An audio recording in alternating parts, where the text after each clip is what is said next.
And we are delighted that you are here. It was kind of a rainy morning and kind of chilly, but glad to have you. So, very first thing, we have some emergency announcements. Like, wow, we've got an emergency. Okay, guys. Hi, I'm Cindy, and this is my coworker Darcy. I want to assure you that the building has full electricity and there's nothing wrong with that. However, the emergency lighting is under repair at this point. So that's why we're here. And we've been here all week. And we have a small emergency light with a generator in the back in the rare case that the lights go out. Please stay where you are.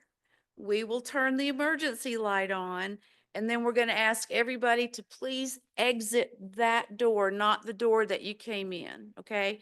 Anybody that's in charge of the tables and the materials, please move to that area. And when we have everybody in their cars, we'll put the emergency light over here and let everybody pack up. If anyone needs the restroom before you go home, we have flashlights as well. So, but we do need everyone to exit from that door because we have to clear the building in the dark. So I don't think anything's going to happen. It hasn't happened in 2 nights, so we're all good. But thank you and have a great evening. Isn't this fun? I don't think I've been under emergency. Whoa. Okay, so you are here because we're going to talk about lowering your carbon footprint. How many of you saw our program last month with Drew Jones on the 10 top reasons? Yes, to be hopeful for the climate. And this is a continuation because the country's not going to do it. Surprise, surprise. So who's going to do it? It's going to be you and me. And we've got 3 great presenters tonight who are going to talk about what you can do. First thing, though, I want to acknowledge our wonderful partnership with Ollie. We're in the Reuters Center, UNCA Ollie, and here is our wonderful host, Mr. Walter. He's keeping us safe. Yay, Walter. And I want to acknowledge that Sierra Club is a 3-pronged instrument. There is national, there is the state chapter, and there is us. And of course, us, we're the most important, right? We are Western North Carolina Sierra Club. We have thousands and thousands of people. If you are not officially on our e-newsletter, which comes out every second Saturday, please go to our website, which is WNC, simple as that, sierraclub.org. And at the bottom, it asks, do you want our newsletter? And please sign up, and then you'll get it. Now, it's free, and you can unsubscribe anytime you want. But we tell you about these wonderful programs, and we tell you about alerts, which I'm going to mention in just a minute. How many of you guys get our e-newsletter? How many of you guys? Oh, okay. A lot of you, for sure. Please also like us on Facebook. We also have a website that you can pull up, and we have Instagram. So look at us, pretty 21st century. We want to acknowledge that we are very grateful. We are on, with respect, land that belonged to the Cherokee, and that they have managed it and loved it and taken good care of it for forever, for generations. We have our program every first Wednesday of every month, so please come back next month, same time, same place. If you are interested, right before this program at 5 o'clock, straight upstairs is where we get together as leaders, and we put our heads together and we say, what programs do we want to do next time and the next time and the next time, and what alerts do we want to, and what do we want to work on? I mean, my gosh, you're aware there are so many things to work on right now, right? So if any of you are interested in getting my invitation to the 5 o'clock. Please find me after this meeting, okay? But the next program is on birding, international birding. It's time. Have you guys seen the beautiful birds at your feeders now? They're coming through, and they're on their way and will be on their way to South America. So they're fun and they're bright. We're being presented by Simon Thompson. If you know him, he's an international birder, lives in the UK. He's going to be on his way back from Ecuador from a trip there. So a fun guy. And the following one, just to tell you, will be on wildflowers. And again, the flowers are coming out. Okay, Ed, if you'll come up, you're going to tell us about our kids club, our hike, and creation care. Thanks, Judy. I've got my finger in several delicious pies. One of them is the adult hike program that we have. We've got 4 adult leaders now, and we're working to have a couple of hikes a month, trying to have one on a Saturday or Sunday for folks who can't get out during the week, and also one during the week. We just had a wonderful one. I think it was the last Sunday of February at Warren Wilson Trail System, much of which is open, some of it's still not. We've got one coming up Tuesday, March the 25th, to Coon Tree Loop, which is a wonderful loop up to a gap and back down in Pisgah National Forest. So as you can see, you can email me, or you can go, if you go to WNC Sierra Club website, you can sign up there. But yeah, text me, call me. You can shoot me an email. You can also contact me if you would like to help out with our Adventure Kids Club. We take kids from public schools and city centers in the area into the outdoors with a very simple mission. We want them to have fun and feel like it's a place they belong and they'd like to go back to and learn more about. I just had a wonderful meeting with Daniel Magnet, who's the outdoor programs coordinator for Asheville Parks and Rec, and he oversees all the programming for outdoor stuff for the city center. So he's going to help us set up programs where we take kids somewhere off-site from a city center or a school, like maybe the WNC Arboretum. But we'll also be doing some shorter programs on site at city centers like nature walks, nature art, all kinds of things. So if you're interested in that, same email and phone numbers before, or you can just catch me before you leave today. And I want to mention one other thing that's on the website. A friend of mine, Jim Tolbert, who some of you may know, he's a professional climate scientist. He and I were on a committee trying to help the Buncombe County meet their sustainable energy needs. He's also been involved with Go Electric, and we're going to hear from Sophie a little later. He has a 5-part series starting this Thursday through the Creation Care Alliance, where he'll be talking about some of the same things as tonight, except specifically around climate change. In addition to like the Eco Challenge tonight, there are a lot of other things that you can do. So if you'd like to learn more about that, be in discussion, find out some of the resources he has. That's a 5-part series starting next Thursday. Again, you can go to all of them. One of them doesn't matter. And if you look on our website, all the details are there. Thanks. Thank you. Okay, I have to brag on the kids club. How many of you guys have petted a snake?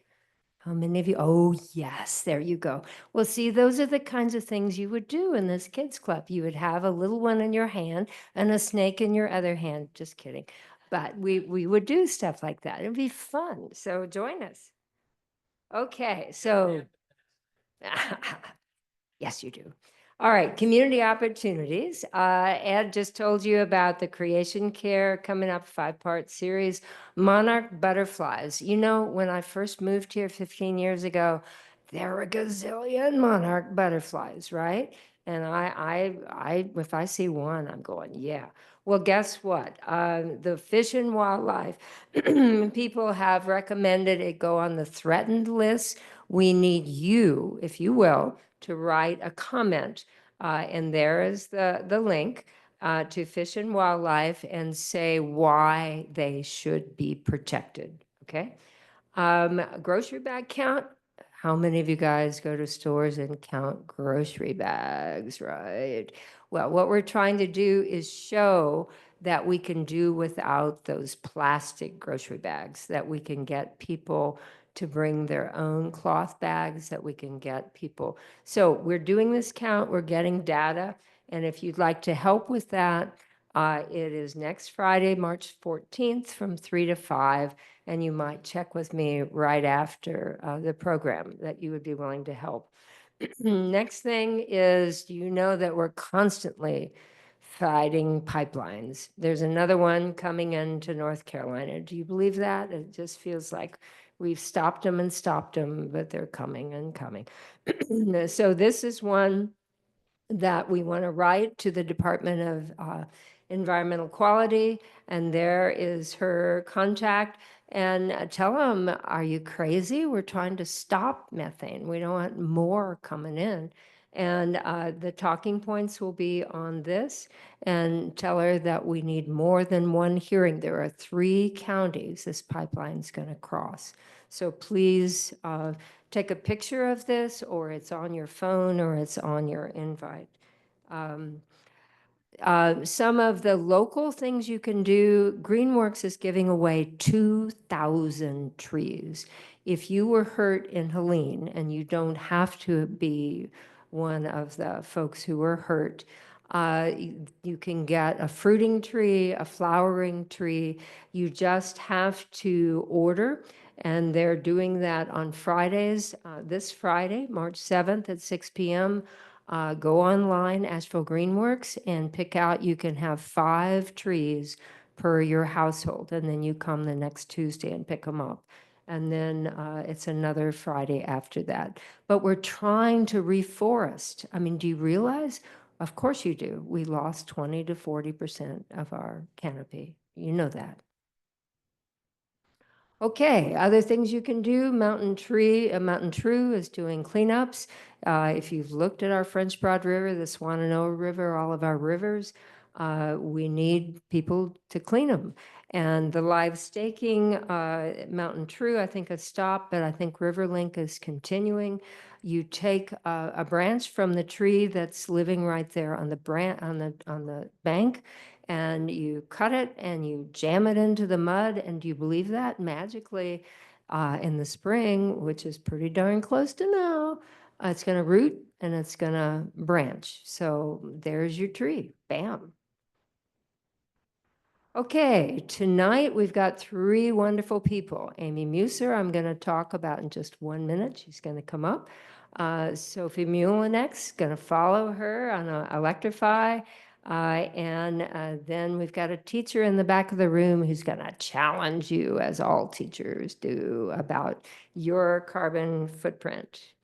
And this is Electrify. They've got a lot of group programs, and they've got a lot of energy profiling. So she's going to tell us all about it. So, big thing we want you to do tonight, we want you to join our team, and you will be, for you yourself, to make a promise to you that you are going to try to cut down on methane. Maybe you'll eat 1 vegan meal a month or a week, or all vegan meals for the whole month, and you're going to take LED lights, and you're going to stop single-use plastic. Anyway, we want you to join, and we'll talk about that when the teacher comes up here, Miss Dacia Harris. And here will be a QR code that you can use. But right now, I'm going to introduce Amy Muser of Vandermuser Design, and she is going to tell you wonderful ideas of what you can do. So, Miss Amy. Hi, everybody. So I think my role tonight is to cover the easy stuff. And a lot of you probably are more educated than the average person, and you might know some of this, but certainly you have friends who don't know this. So spread the word. All of the things I'm going to talk about are really either really cheap or really free or really easy. And it's all stuff that you can do to save energy at home. So the first thing you can do is commit to save energy, to reduce fossil fuel use, to generate your power. And also, a lot of people don't think about this, but to reduce peak power loads to avoid building new construction plants, and also to avoid using the less efficient plants that the power company uses when we're at peak power. So the power company has a bunch of different plants and a bunch of different ways they can generate electricity. And generally they use the most efficient ones first. So when we're at a peak power situation, that's not the cleanest power. So some of what you can do is just use power at different times, so that we can use the cleaner generations of power. And generally that's afternoon and early evening on really hot days in the summer, and really early morning, like 4 to 8 a.m. in the wintertime when it's really cold. If you do everything on my list, if you hadn't been doing it before, it's about the equivalent of taking a car off the road in terms of carbon emissions. So this is not negligible stuff, even though it's cheap and easy and almost free to do. So the first thing is, if you don't know about the Duke EnergyWise Home program, you can go to their website and sign up for this program. If you already have a smart thermostat, you can use that one. They will also give you an instant rebate to buy one. And you get $75 to sign up and at least $25 a year in bill credits. And you basically just allow them to make small adjustments to your thermostat if they're in a peak power situation. And you can opt out of that at any point. So if you end up even just for the day using your smart thermostat. So if you have company or having a big party and you don't want to be opted in on a really hot day, you can just opt out for that day. You can also just voluntarily reduce your peak power use. So, knowing when it happens, which I already kind of went over, and then just, be conscious of things that you do that use a lot of power. So, in the modern world, we're just often really disconnected from when is the ideal time to do stuff. And I feel like my grandmother just automatically did this stuff. It was just part of her life because she didn't have air conditioning. So she had a whole set of summertime recipes that she would use so she didn't have to, quote, light my oven when it was really hot outside because she didn't have AC. So maybe don't do that really extensive cooking and baking in your house. Even though you have AC, you're using the energy to do it, and then you're using the energy to air condition it. So maybe save that for winter or milder weather. Not using your clothes dryer. Don't come home from work when it's 90 degrees outside in the summer and put a bunch of stuff in the dryer. So just trying to shift those loads to better times, even if you're going to do them.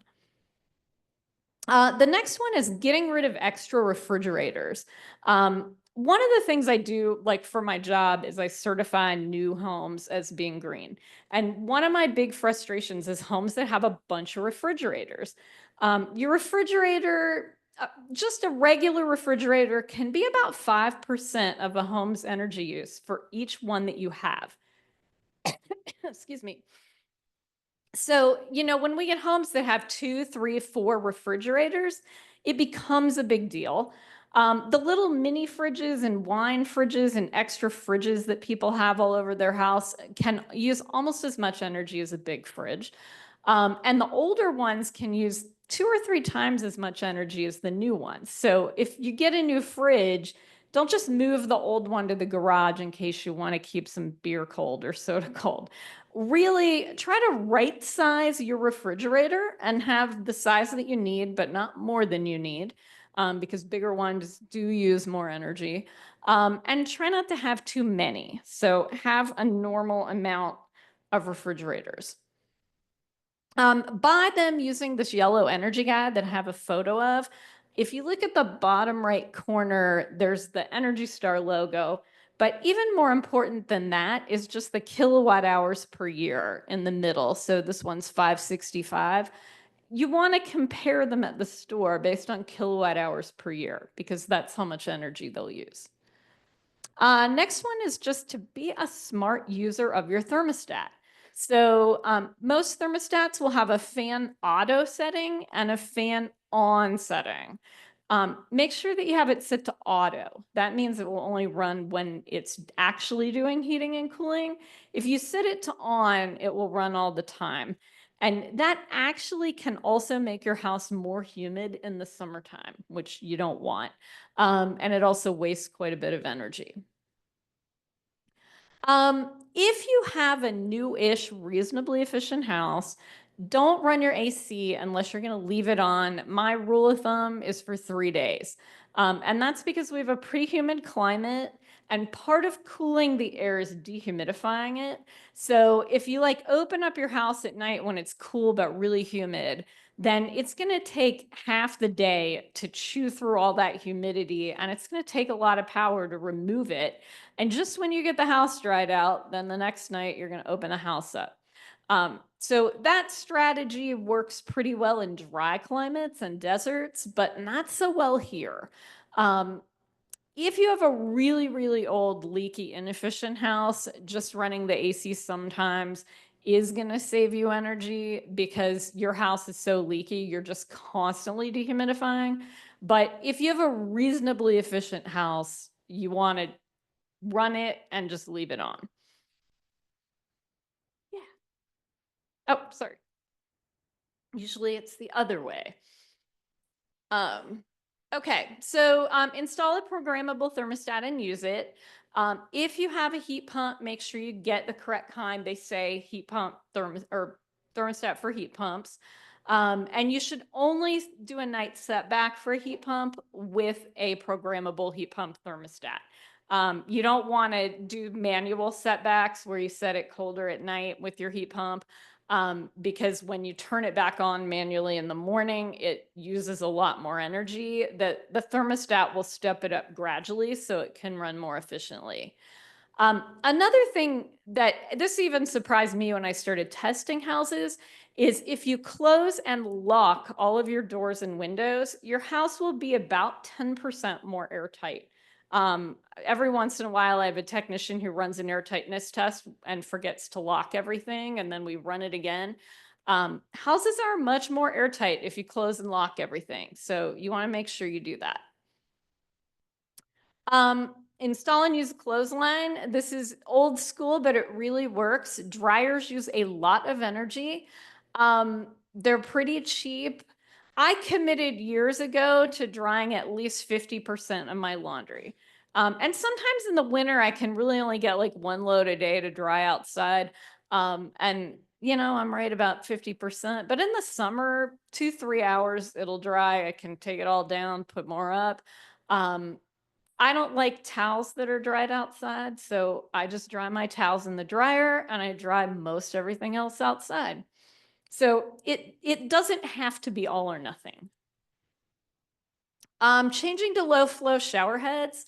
Showering is one of your biggest users of hot water.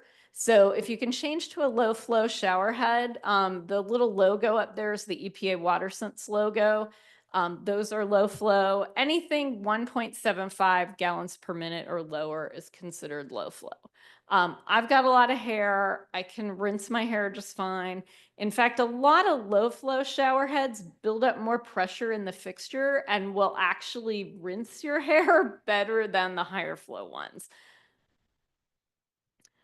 Similarly, low flow aerators in your sink. These are really cheap. Use them in sinks that seem to be using a lot of hot water, or that you just get frequent use. 1.5 gallons per minute or less is considered low. 2 is kind of the old standard. You can go down to half a gallon per minute. And same thing with those. We have half a gallon per minute, and they actually rinse my toothbrush better than the higher flow ones because they build up pressure and they really rinse things. Fix your drips and leaks. This is more of a waster of hot water, but you know, it's also money. And if it's hot water, it's energy. So faucets, showers, toilets. You can do the food coloring in the toilet tank trick. Don't flush and see if the color bleeds into the bowl. You might also hear the toilet running. The toilet will be you know, not really an energy impact, but it is by far the biggest water waster. Check your light bulbs. As a rule of thumb, I tell people if it gets hot, replace it. Incandescents, the old style Edisons and halogens are pretty bad. LEDs really are the best. Fluorescents are really being phased out, and they're less efficient than LEDs, but not super dramatically so. So if you have a fluorescent, you probably can use it until it dies. And then, you know, they don't even really sell these little twisty ones anymore. But if it's incandescent, you shouldn't even wait for it to die. You should just throw it out and get an LED. An LED uses about 1/10 of the electricity that an incandescent will use. Make sure you set your water heater to 120 degrees. That's kind of the magic number. If it's lower temperature, bacteria can grow and that can be bad for you. And if you're immune compromised, you can even go up to like 130 degrees just to be sure you're killing everything off. If you go much higher than that, it's both inefficient and can actually scald you, so it can be kind of dangerous. Get and use this thing called a kilowatt meter. They're like $20.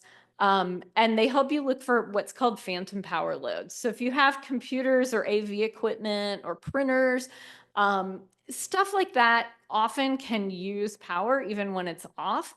So if you plug stuff into this thing, it'll tell you how much power it's using all the time. And then if something's using a lot, you can just put it on a power strip so that you can really just kill power to it. Buying Energy Star appliances also helps you have low phantom power because they're tested for phantom power. Finally, blocking summer or solar gain. So you want to keep solar energy coming in your windows in the winter, but you really want to block it on like the south and west in the summer. So exterior shades are the best to keep it from ever even getting through the window. Deciduous trees are great too. So I'm already going to the tree sale. So it's great you mentioned that, but yeah, go to that tree sale, get some trees. Interior blinds are not as good because the heat gets in and then has to bounce back out, but they are better than doing nothing. And then finally, you could consider getting an energy audit. Energy Savers Network has free audits that are really good if you qualify. So it's typically if you're at or below 200% of federal poverty level. And even if you're a renter, you can participate. So if that applies to you, or if you even know somebody it might apply to, it's a really super program. They send people out, they do the audit, and they do the really easy low-hanging fixes right away. And then they can get you in the pipeline for bigger stuff like heat pumps. Conservation Pros is a local company that does, you know, commercial audits that you pay for. And I think Sophie's probably going to talk about a bunch of other programs. So I think that's it for me.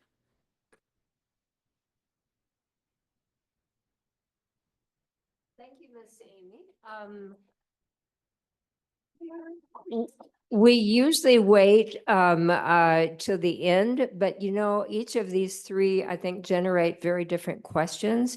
I actually, excuse me, I have a question for Amy on light bulbs.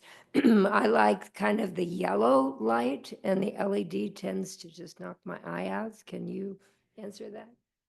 Yeah, I mean, that's kind of a difficult, it's kind of a frustrating thing about LEDs because people think LEDs are really white, but they actually can be any color. So Generally, it's like the cheaper the LED is, the more kind of blue and bright white they are. You can look for ones that have a lower color temperature. I've been to like lighting showrooms where you can have an LED and an incandescent, and if it's shrouded, you cannot tell the difference in color. Even trained people can't tell. So LEDs can have any mix of colors. It's just the cheaper they are, the more they tend to skew white. The thing you want to look for in the packaging is color temperature.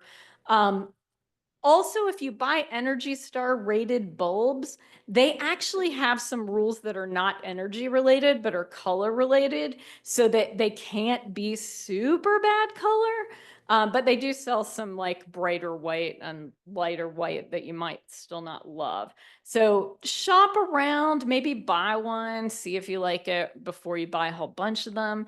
But it doesn't have to be that way. And they certainly make bulbs that aren't that color. Do any of you guys have specific questions for Amy? And we've got a couple of microphones. We do want people and the people on Zoom to hold your questions to the end, but this is very specific. And I have one other question for Amy. If you want to get an energy audit, I mean, Duke does one, and of course, Sophie, I guess we'll talk about this, but Energy Savers, or I don't know. Conservation Pros. Okay, okay. All right, good. So introducing, thank you, Miss Amy, Sophie from Electrify Asheville, Buncombe County, and Katie, right? Okay, cool.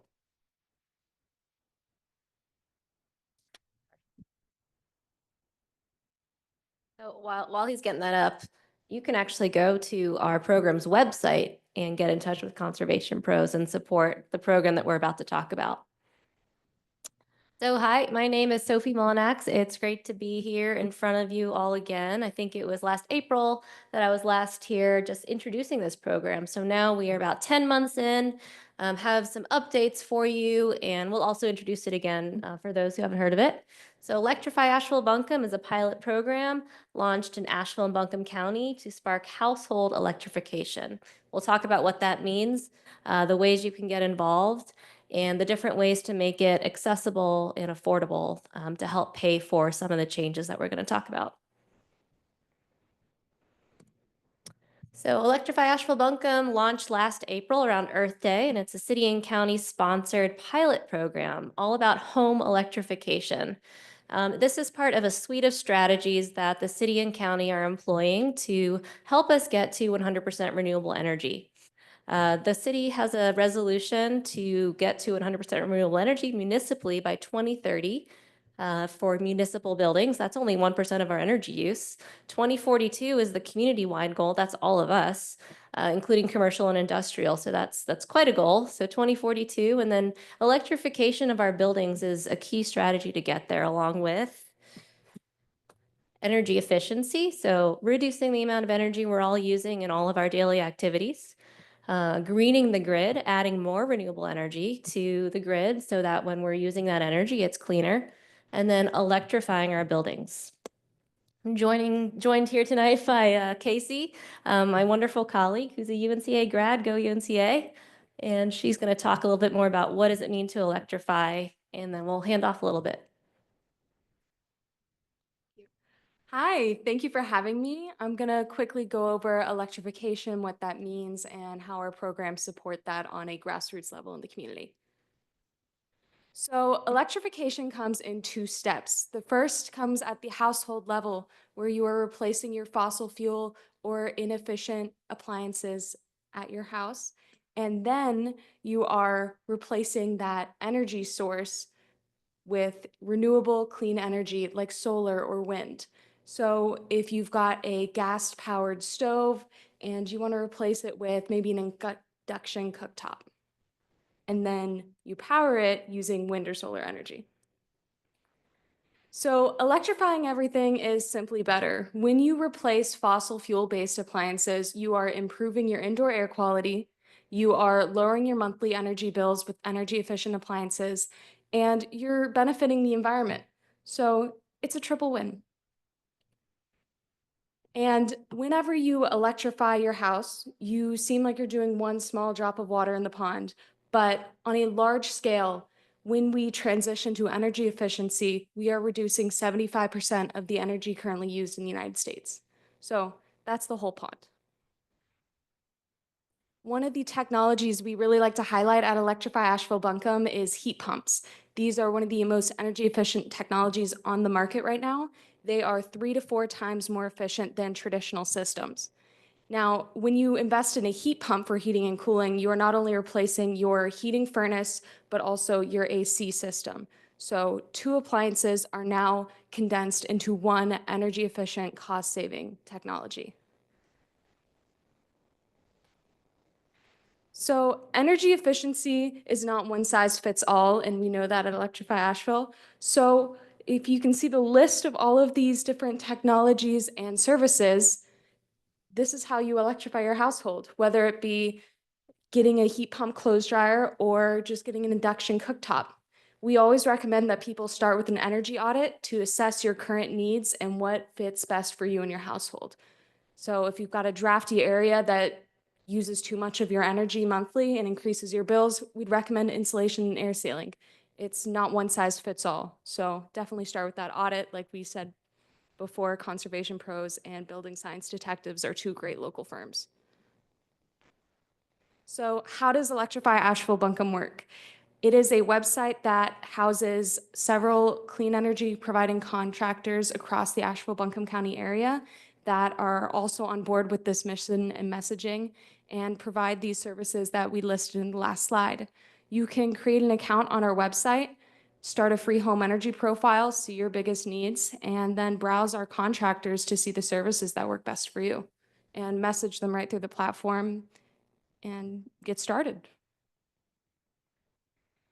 Now on to one of our new programs, one of 2, the Home Energy Navigator program. The Home Energy Navigator program is where members of our team meet one-on-one with members of the community, and we assess their current needs. They ask us any electrification-related questions they have. We go over any assessments that they've already had. We can look at their proposals and give them information about incentives, utility rebates, and answer any questions. It's a great way to meet people where they are and get them started and where they need to go to electrify. Thanks, Casey. Just going back to this, one feature that's not listed here is that, who's heard of RMI, the Rocky Mountain Institute? So they're a think tank out in Colorado. They developed this green upgrade calculator, which is the first calculator that's come to market of its kind that you can input different technologies, fuel sources, and demographic data about your home. And it will kind of spit out different the energy and cost savings that you would see if you were to take a specific action. So it's a great tool that when you're doing research about what would it look like if I went solar, or should I replace my gas furnace with a heat pump now or wait till it dies? It can take in all that data, and we've integrated that into this program. So this program is about meeting people where they are, because electrification, as you just saw, is could be a lot. And a lot of people we found just don't know where to start. So we want to help you navigate that with our Home Energy Navigator program, lovingly called HEN. But we can take you along every step of the journey, hold your hand as much as you need, or just provide, a simple information if that's what you need. It's about meeting you where you are. Sorry to invite any PTSD for anybody here, but Hurricane Helene, this picture was taken. This is looking south toward UNCA, that Silver Line Plastics right there on the river. But after Hurricane Helene, it felt like the world stopped, at least for me. And, after we kind of arose out of the dust of trying to recover, we got power back and water back. Our folks on our team surveyed our community, our newsletter listserv, with some questions about how are you doing? What does electrification mean to you now? What would be helpful for you in building back better, building more community energy resiliency? And by and large, the answers to that question were, I want solar, I want a battery, I want a solar power generator. I don't ever want to have to lose my power again.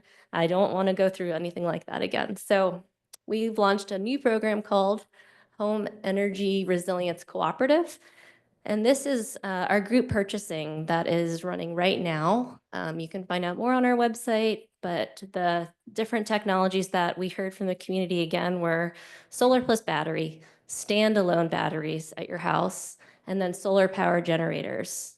We brought one of our solar power generators with us. You can take a look out there. It's great. You can buy that right now today through our website. And then the other two programs, you would just need to have a brief meeting with us and we'd refer you to our local participating solar contractors. Again, our current offerings. So a lot of folks didn't realize that you can have a house battery without solar, but you can. I'm a great example of that. I don't have enough sunshine for solar on my home, but a battery would be an option for me. I'm sticking with the solar power generator right now. It's a little bit cheaper. But if you're thinking of getting solar or a battery, I encourage you to check out our program. So how can we help folks pay for this? How can we make it more accessible? Sometimes electrifying is more costly up front, despite having energy savings and cost savings throughout the lifetime of whatever it is that you're replacing or electrifying.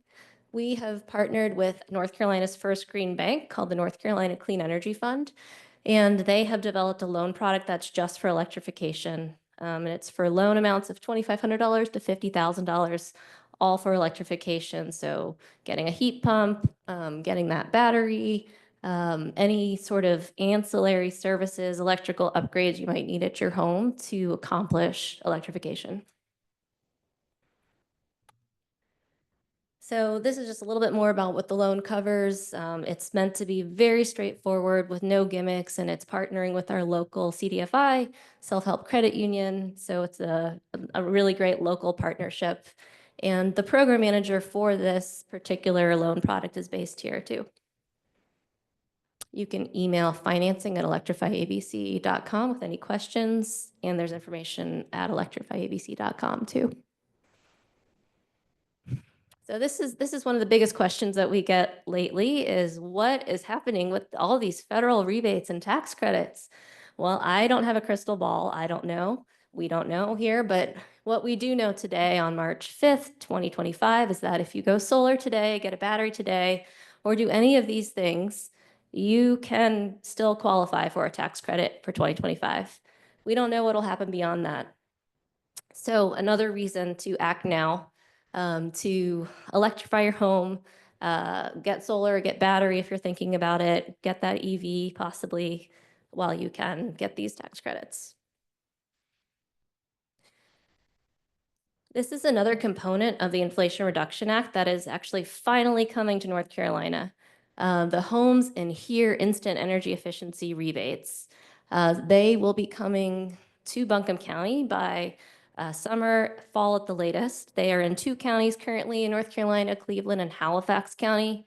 And they are meant to really help people at 150% of the area median income and below more afford electrification. And in an upfront manner. Instead of waiting for a tax credit, you buy something in now and you'd have to wait like a whole year to get that tax credit. These are designed to be instant. And so this program will work with a participating contractor network to implement electrification at your home. And that contractor will receive a rebate from the state that will allow you to have a lower price up front. So it's really great for lower income folks, and it's going to focus on 80% of area median income first, but it will be up to 150% area median income. And just for reference, 150% of area median income is about $140,000 for a family of 4, so it's quite generous. Another way to help buy down the cost of going all electric is there are Duke Energy Smart Saver rebates, and they vary in amounts, they vary in technologies, but basically the gist is you have to use one of their participating contractors typically and meet the specs and efficiency that are required by the program. So Duke Energy Smart Saver rebates. A great one right now that they increased from last year is the heat pump water heater rebate. It's $500 now instead of $350. which it was last year.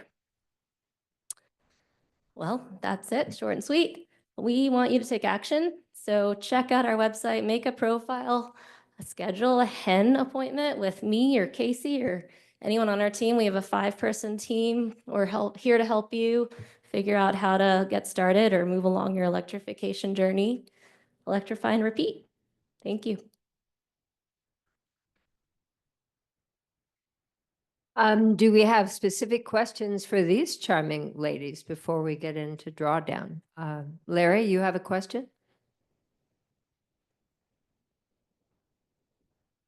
We can't hear you, Larry.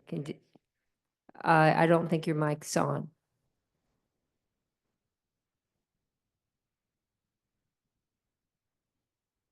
No. Walter to the rescue.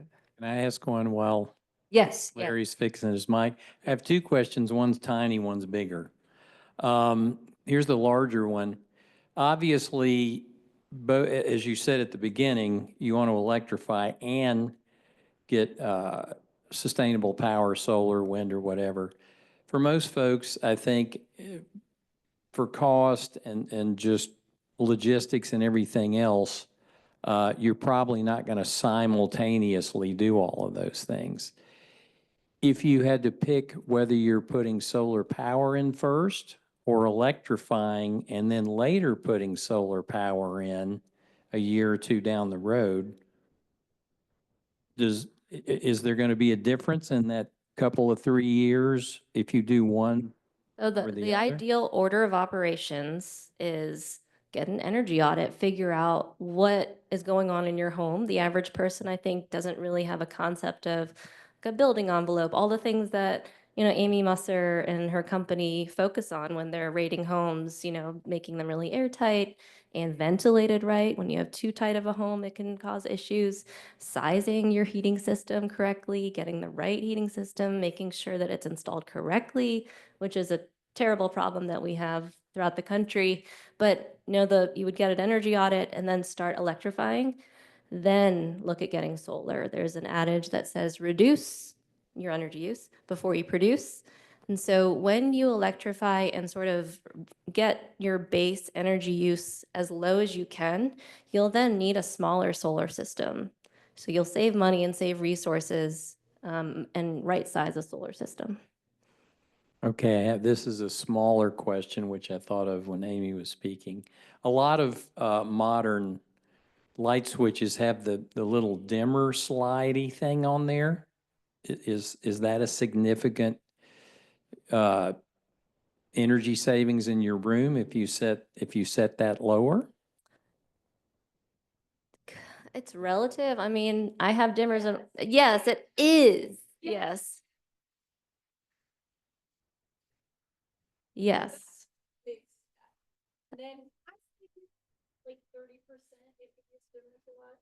Yeah, that's why I was kind of like, if you're already using LEDs, I wouldn't really worry about that little tiny bit because you're already doing so much better than having incandescent lights. So switch to LEDs and kind of turn them on as you need them.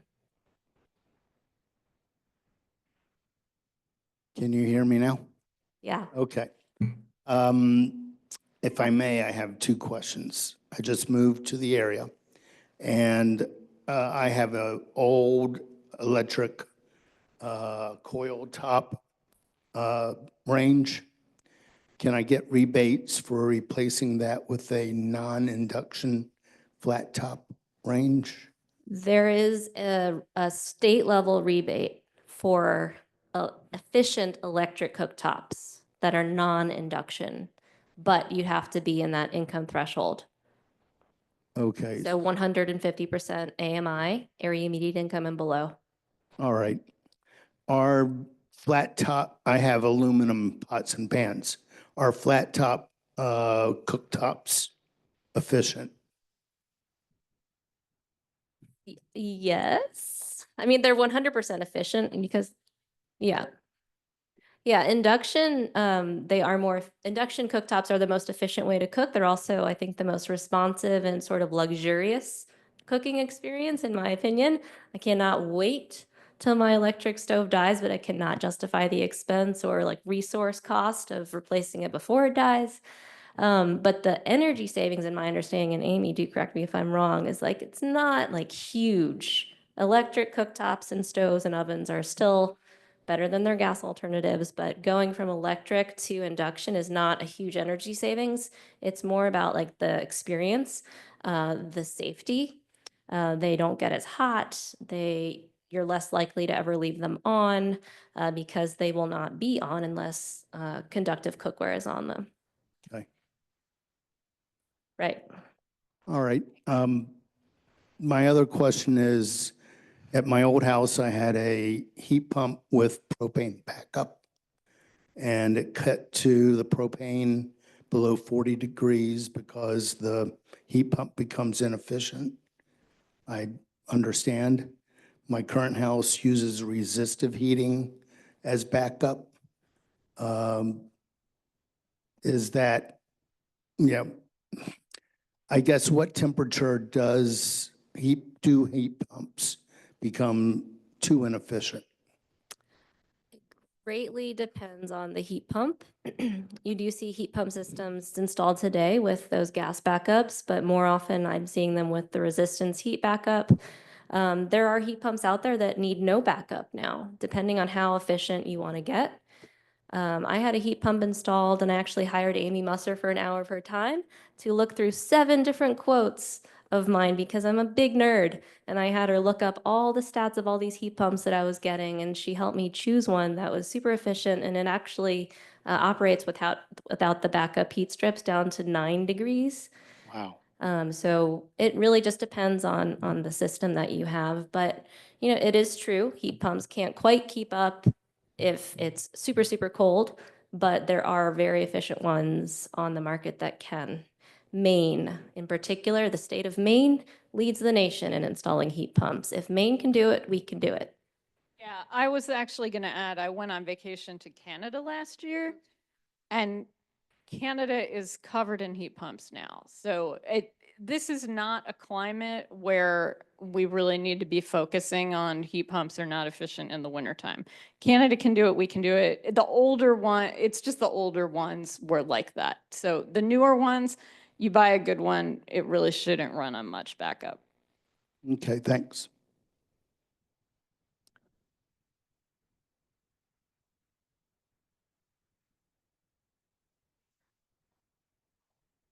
I bought a Bosch. Yes. Hi there. I have 2 questions. One is probably a fast one. Do you have a target number of households you hope to engage in this program?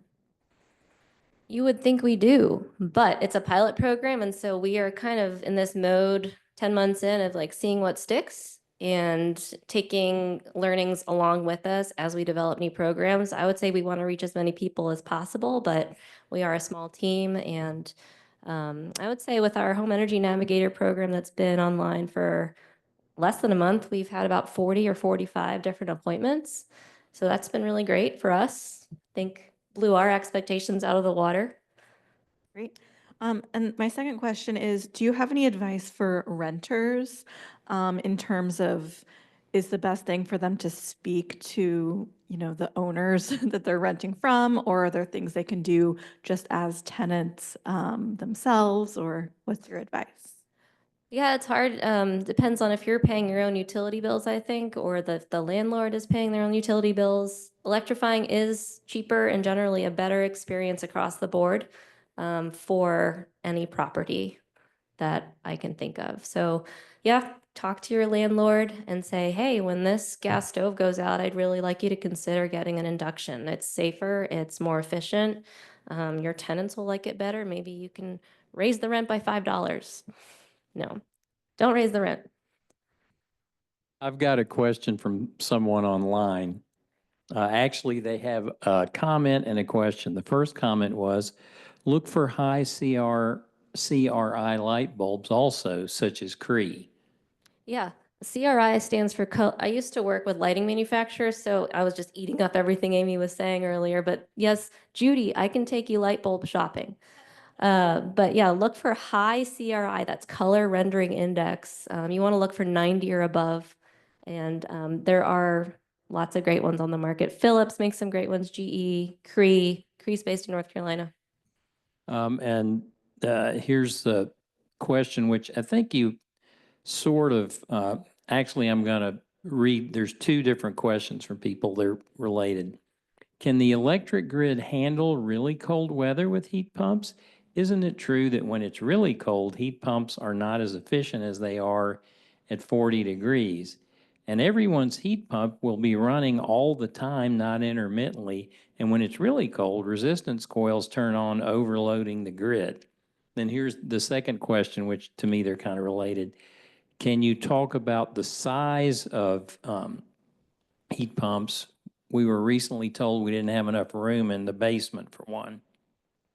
I think they mean the physicals. They need to sign up for a home energy navigator appointment because that's way too much to tackle in one question. I'll just say there are lots of types of heat pumps. They may not have enough room for an air handler, a ducted heat pump, but there are systems that require no ductwork called mini splits or ductless heat pumps. We kind of already have talked about the efficiency of heat pumps and when or if they need the backup. If you get a very efficient one, they will not need backup as often or at temperatures 40. Maybe they need it at 20 instead of 40. And as Amy said, Duke Energy Wise Home is that program that helps us all reduce our peak demand. And that's us helping Duke reduce the load on the grid at the times of peak demand so they don't have to be overloaded and they don't have to justify building new fossil fuel power plant infrastructure. Yeah, overall, I think the discussion about what happens with the utility and peak power and heat pumps is sometimes used to divert attention away from electrification. And we need to electrify in an efficient way using efficient equipment that can heat efficiently when it is cold outside. But we also need to be greening the grid at the same time. So it's things that have to happen at the same time. But that's not a reason not to do it.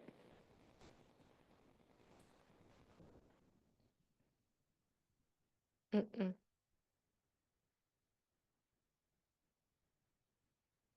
Ed, do you want to hand him your? There you go. I got it. Or Larry's coming to the rescue. I have a quick suggestion for renters. Some friends of mine have kind of tested the water of induction stoves with an induction hot plate. They're really cheap. And this one particular friend, in fact, ran it so much that he just stopped using his gas stove, used the hot plate until he finally decided he was tired of that and bought the induction stove. And he also ran the hot plate off of his electric car through the storm. Love it. Energy Savers Network will actually work with renters too. So if you qualify for Energy Savers Network, they will work with you. I'm not exactly sure how that interfaces with your landlord, but they do rentals. Yeah. Those induction cooktops or little plates are really great. I have one myself. It was like $60. I bought it for a work demonstration, but then I just sat it on top of my electric range, and that's what I use 90% of the time because cast iron works with it, stainless steel. I have 2 young kids. I make a lot of mac and cheese. It boils water in about 4 minutes instead of 8 minutes. It's just so fast. So it's a great way to like test the water of induction is look for these single burner ones. And yep, electric car during Helene. I have lots of stories of myself and then others with electric cars just powering through the storm. Well, thank you, and hold more questions. So Dacia, if you'll come on up. This is our teacher from Asheville High School and not Silsa, but Asheville High School, right? And she is going to talk about Drawdown, and we're going to come around and give you QR codes and links for how you can join our team. Okay, cool. Sorry. No, you're good. Dacia Harris. I do teach at Asheville High. I also do teach Silsa. I'm going to scoot over in just a second and use this mic. But I'm here on behalf of our environmental science teachers for both schools. And Got to bring it up a little bit. And it's the whole program that we're going to talk about is this idea that was published in 2017, I think, on a book called Drawdown. Just real quick, has anybody seen this book before, heard of this book before, looked at this book before? Awesome. If you haven't and are interested, I brought 4 copies. You guys are welcome to flip through it. As a teacher and a daughter of a reading specialist, books are all over my life from young age onwards. And I like picture books as an adult. And so my work wife, Sarah Duffer, who I've worked with for going on almost 20 years, we are also both UNCA grads. And she was like, you need to see this book. And I was like, okay. So she brought it and I was like, ooh, pictures. And then the best part is it also includes the quantification of ways we can draw down our carbon output reduce our carbon output or draw down our carbon through some level of sequestration. But it quantifies it in how much does it cost and how much does it save over time. And as somebody who loves statistical analysis, this is totally my jam. So it was a lot of fun to go through this. And then they brought out this eco challenge. Now, Sarah and I are surprisingly competitive together. So against each other, not against other people necessarily. And so Sarah brought up this idea of like, hey, they're doing this drawdown challenge where you can do small actions and then they quantify it to see what actually happens. So we're like, yeah, let's do it. And we won. And we were like, this is really kind of cool. So we had an opportunity to sit down with our students and Paul Hawken, who was the editor for this publication. And the kids were able to ask questions about why did they put what they put? And it's always interesting to hear how 14 and 15-year-olds think, because I hear them every day, but when given the opportunity for like free range questions, sometimes they really surprise you, good and bad, but more often good. And so watching the kids really take part of this was like, this is really, really exciting. So Sarah and I have continued to do this every year. And this year, Judy reached out and said, hey, we want to talk about this with the Sierra Club. And I was like, okay. And then the kids were like, we get to compete against old people. No offense. Anybody who's older than 18 is an old person. So I'm also the faculty sponsor for our sustainability club and work in conjunction with our ecology club, which is a different club on campus. And the kids are just really good natured. So the ecology club decided that they didn't want to join the Sierra Club. They wanted to compete against the Sierra Club. Done. Okay, so this is why I'm here to talk to you guys is, can you beat 14 and 15-year-olds, you guys? These are the kids who can't drive. They're not going anywhere. They have to ride the bus to school unless they can get a ride from somebody else or ride their bike, or the one-wheelers. If you see them around town, please don't run them over because they're not wearing lights. But let me introduce you to kind of the whole point. So I'm gonna figure out where all this is. Ha, there you go. So going back last month when Drew Jones was here, went over optimism and hope.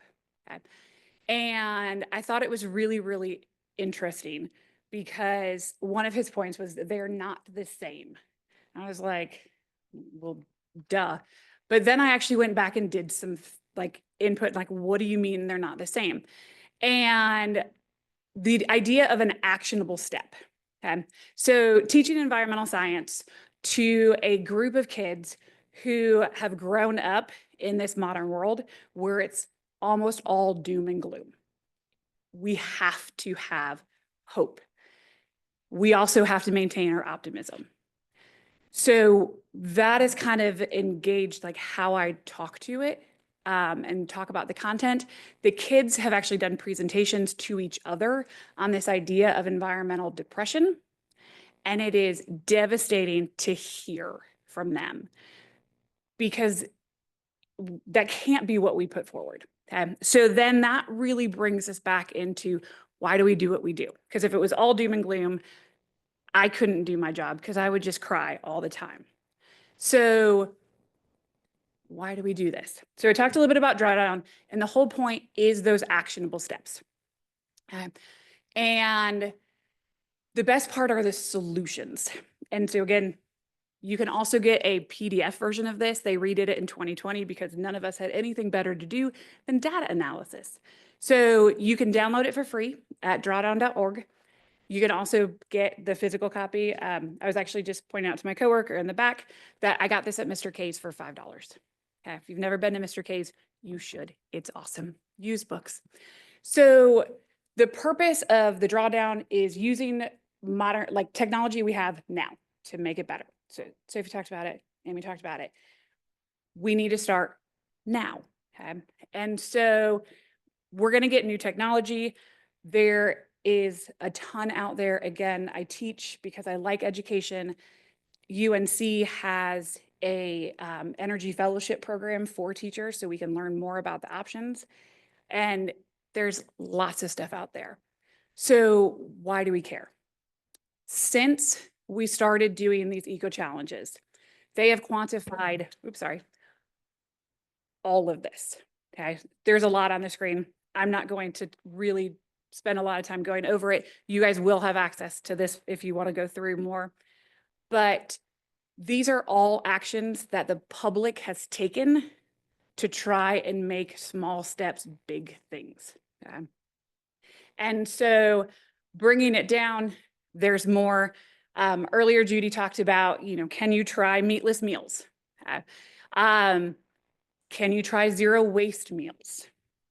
Can you ride your bike or walk instead of driving, maybe the mile? Okay. I don't know about you, but where I live, there are no sidewalks. Okay. It makes riding my bike to school slightly sketch. So I leave at 5 a.m. because I'm less likely to be hit by a car, even with my 7 lights that I have going on. Okay. And the confidence coming from knowing somebody who does these actions is huge. So Sophie's husband was one of the big proponents for why during COVID, I didn't get a pet. I didn't have a child, but I did get an e-bike and it was great.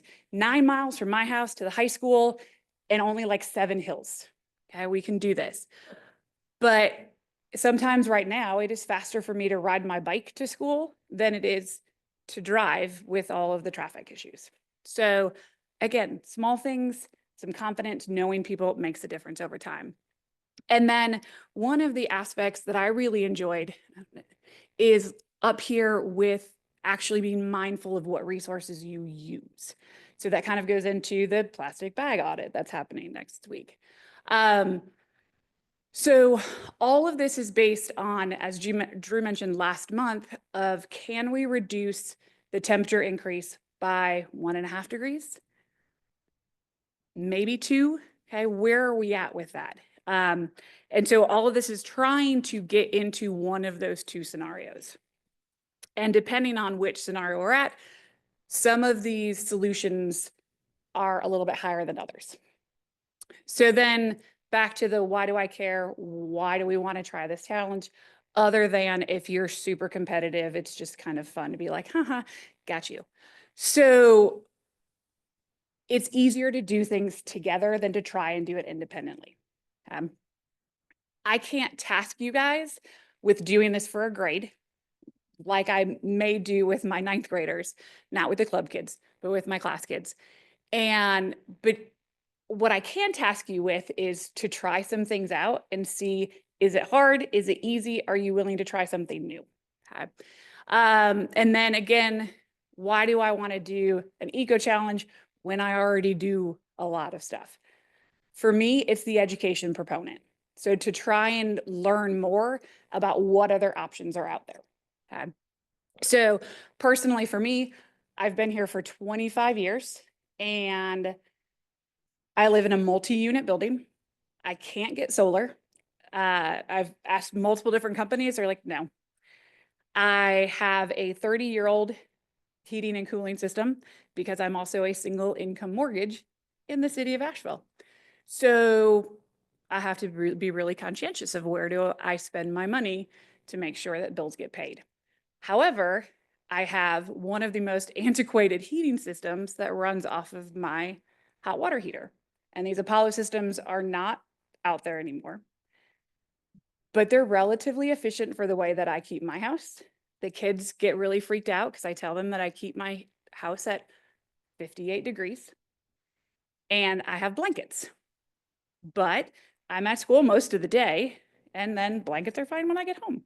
And then in the summer, I keep my air conditioning at 77 and I sit in front of a fan, or I go hang out at somebody else's house who does have solar energy and can afford the air conditioning.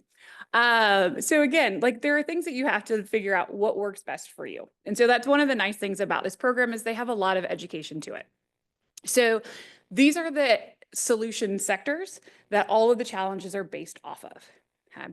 So there's tons more of information that you can get online.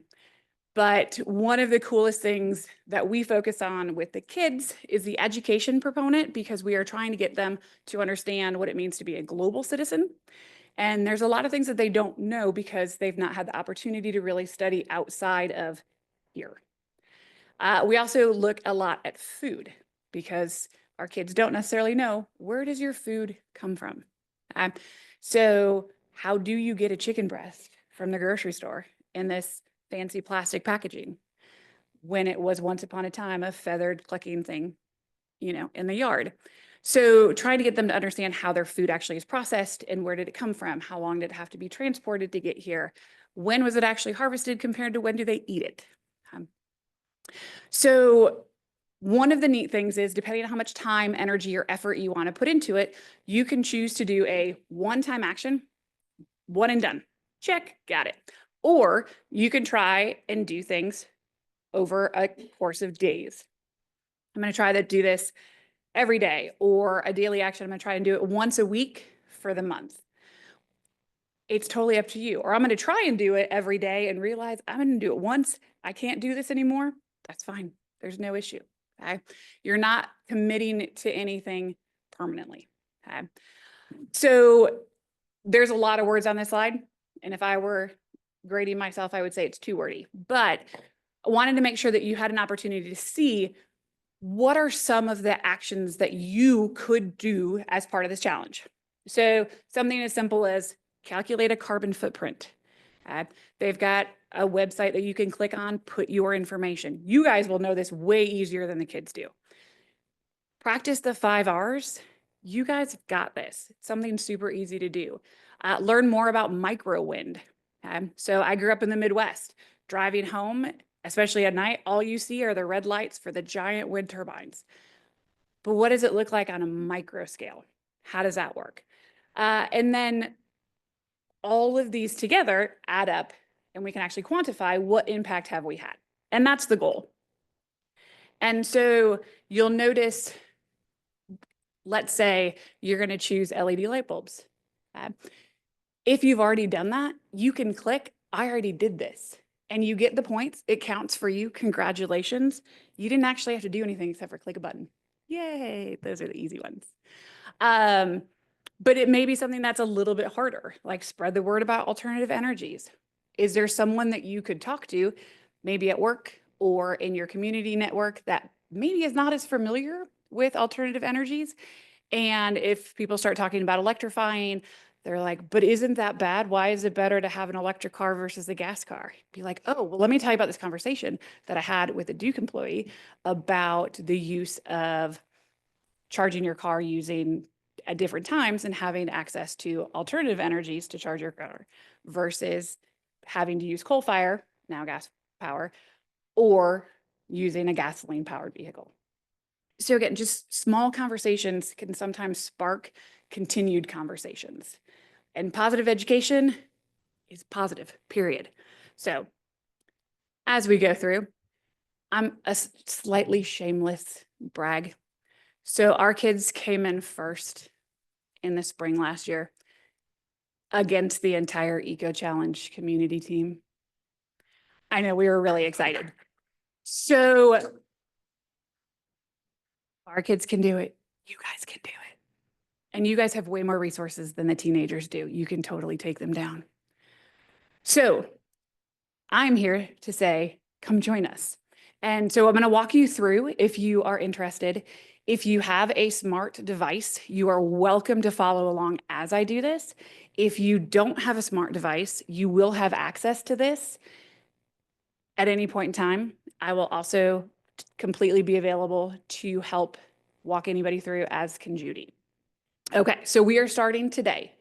We are going until Earth Day because why not really celebrate the funness? So step one is actually to start an account. If you would like to try right now, we're going to walk around with a QR code. You may not have this on your phone. Just click on this, and this will allow you, if you want to take a few minutes and start an account. If you want to, you don't have to. But this would get you started if you want to do it. And you'll notice that some of it is extra simplified. Our students don't actually know necessarily what time zone they're in or why there are time zones. I learned that this week when teaching about mapping. It was highly entertaining. You are not required to do any of this. You are not required to ask anybody else to do this. If you're competitive, it's fun. It's not, super aggressive. But I do remind the kids that if you don't want to give more of your personal information, you're welcome. We're zip code 28803 for the high school. Use us as your home base. It's fine. All right. So the first thing you're going to do is you're going to create an account. If you have a Google account, it's really easy. You can just connect it to your Google account. If you don't, you can just sign up for a regular account. I've been doing this so long, Google Connections wasn't actually available at the time. All right.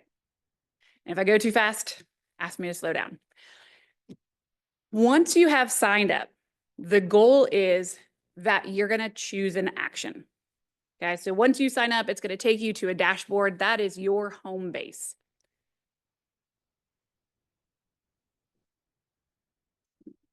Some folks are going, so I want to give them an opportunity to do that.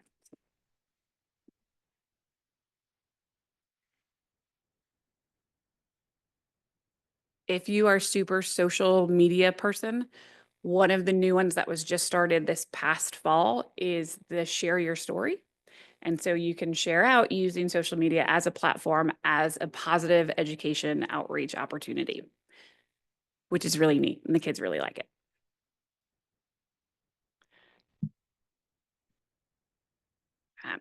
So once you get into your dashboard, then you get to choose an action.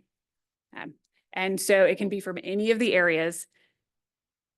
The easy ones are electricity, especially for you guys, because you are aware of what is happening and where your energy comes from, how you use your energy, and you have the ability to make some of those changes. And then the food aspect is my personal favorite. My grandparents were farmers. Excuse me. And so it's definitely something that I hold dear to make sure the kids understand where their food comes from and how much they use of their food, how much of the food they waste. And then this will look very similar. You get to choose what type of action. So when you choose an action, you would just hit select. And then in this case, this is a learning challenge. So can you do a little bit of research, read a couple articles, and learn about the fact that, in case you missed this memo, use by dates, sell by dates, all of those are completely arbitrary, with the exception of baby food formula. That's it. Okay. So what does it mean? And so this is why I like it, is the education portion. If you don't know, you can click on learn more and it will bring up multiple different resources for you to use where you can learn more information about it. Okay. These little lines at the bottom, so you'll notice this one has 1, this one has 2. That just tells you how hard or time consuming this particular action might be. And then once you choose it, you hit select. It'll then ask you, how much time do you think you want to actually spend doing this?